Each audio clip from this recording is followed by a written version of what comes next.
চলন্ত অবস্থায় দেখা দাঁড়ায় গেছে যে দেখি বলি কি বলে কি, দেখি একটু দাঁড়ায় দেখি বলে কি।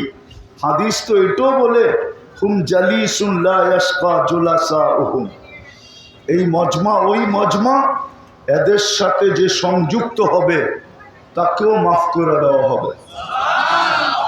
তো যেটা বুঝাইতেছিলাম, বড় মনোযোগ দিয়ে শুনবো, পরিবেশটা বিলকুল নিচুম রাখবো, তাইলেই কিন্তু রহমত মিলবে, নইলে রহমত মিলবে না, জীবনটা কাটা যাবে। একদিন আসবে, আল্লাহ মুসলমানকে বলছেন, উম্মতকে বলছেন, তোমাদের কামাইতে বরকত থাকবে না। দুইজনে মিলা কামাবে, তারপরও হায় হায় হায় হায় চলতে থাকবে। দুইজনে মিলা বোঝেন? মনে হয় বোঝেন না, ঠিক না? আচ্ছা নাই বললাম, দুইজনেই বললাম, দুইজনে মিলা কি করবে? তারপরও কি থাকবে? হায় হায় থাকবে। কি কি? হায় হায়। কেন? বরকত নাই।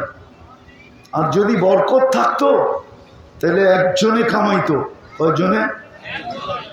সবাই সুখে শান্তিতে বাস করত। বরকত থাকলে